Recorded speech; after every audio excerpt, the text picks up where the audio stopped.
This is the story how one wrong product nearly killed the biggest home brewing company in the United States. This is the story of Keurig and its unfortunate cold machine that managed to freeze the company and cost them millions of dollars. Firstly, welcome to our new series called Innovation Graveyard. Every week we'll analyse why startups and company projects in the food world fail. We'll delve deep and try and dissect the reasons and pick out key learnings that you can apply to your own projects and innovations. With a new episode coming every week, so subscribe and turn on the notification bell to never miss an episode. If you're watching this from the US, there's a 1 in 5 chance that you have a Keurig single-serve coffee maker machine in your home.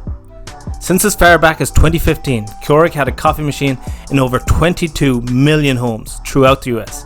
That's around 17% of American homes. And this doesn't include the millions of offices, schools, coffee shops and other public places that use this machine. So in no simple terms, Keurig was extremely popular and they were making billions of dollars in revenue through their coffee business. However, it wasn't enough for them. The domestic coffee machine market was getting more and more competitive, and a number of new entrants had entered the market. So the company started to look at various ways they could grow their revenue outside of coffee. One area that seemed like it had untapped potential was the soda market. Cold beverage consumption in the US outweighed hot beverage consumption 5-1. Evidently, people drank a lot more soda than they did coffee. And at the time, there was no simple way to make soda at home, like you could coffee. And that was Keurig's lightbulb moment. It was a bigger market with less competition. It was a literal goldmine, or so they thought. And I guess Coca-Cola thought so too, because they invested over $1 billion in Keurig for around 16% in the company. And with this pivotal partnership, Keurig set out to make the Keurig Kold, a home soda brewing machine. Now, you might be wondering, what exactly is a home brewing soda machine? Well, here's how the Keurig Kold worked. It was a kitchen counter appliance. To make a soda at home, you'd put some water in the machine and leave it to cool. Then you would insert your soda syrup pod that contained your favourite branded soft drinks, including Coca-Cola and Dr. Pepper. Once you put the pod in the machine, you clicked a button and in 90 seconds you had a chilled glass of your favourite soft drink in the comfort of your own home. And the only other competitor on the market was the SodaStream, which didn't have the strategic partners of Coca-Cola that Keurig had.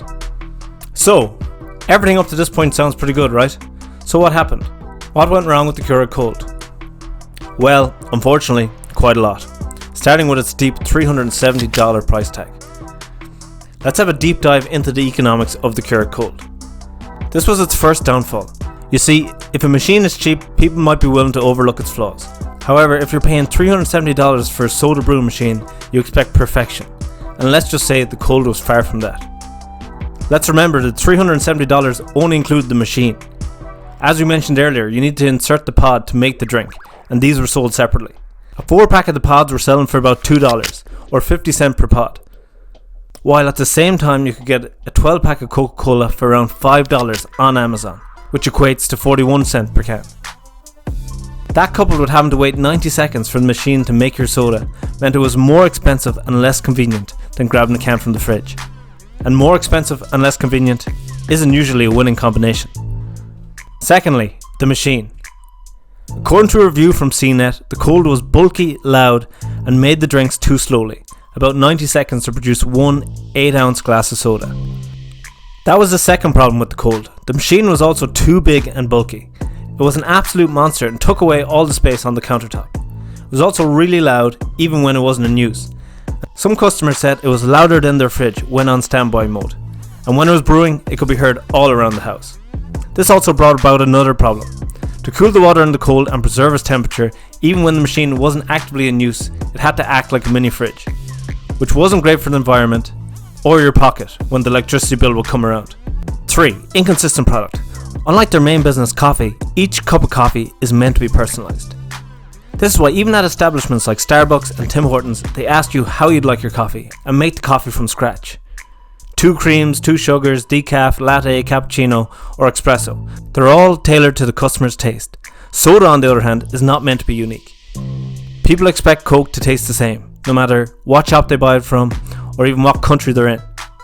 And the Keurig Kold made Coke that didn't taste like its bottled or canned cousins. It didn't have the same strong carbonation, and was a lot flatter from Coke from a can or bottle.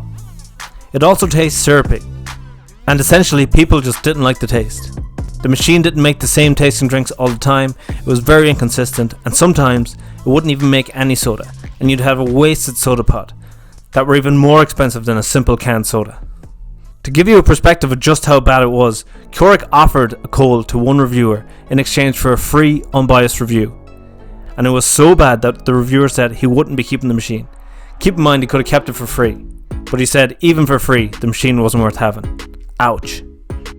Essentially, the Keurig Kold was an expensive solution to a problem that simply didn't exist. Most soda drinkers were fine getting their canned soda from the store and storing it in their fridge. It was more affordable, easy, didn't take up any counter space, and was completely silent. It was a system that simply worked. Keurig took their knowledge of the coffee business and jumped directly into the soda industry, without realising that there was vast differences between them. Keurig failed to realise that people don't consume coffee the same way they consume soda. Coffee is mostly taken hot and gets stale pretty quickly, so it makes sense that people would want a machine at hand to make a coffee whenever they want, because it can't be stored unless you like the taste of cold, stale, emotionless coffee. On the other hand, soda can be drank cold and doesn't go stale at all, so there's no need to have a machine to make one for you on demand. You can easily store them in the fridge and they'll be waiting for you when you want one. So it was no surprise just 9 months after launch that the Keurig Kold was iced out of production, and 130 people lost their jobs. Their stocks tanked seriously, and just a few months later they were forced to sell to JAB, a European company that also had controlling stakes in a number of coffee businesses. The Keurig Kold soda machine is a lesson to all entrepreneurs to stop trying to create solutions to problems that simply don't exist. Instead of just jumping into a market because there's a good opportunity to make a promising return, you should study what customers' actual pain points are and try and solve them instead. And also, if you're bringing a product to market, the product needs to work, and work well. Not exactly rocket science.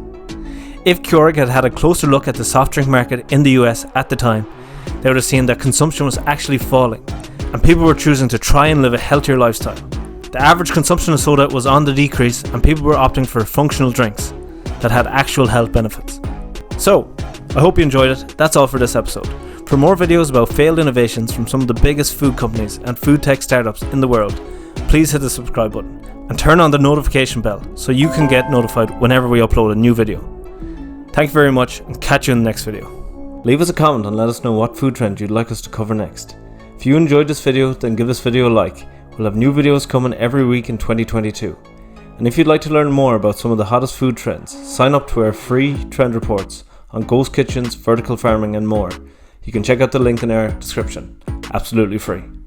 Until next time, ciao ciao.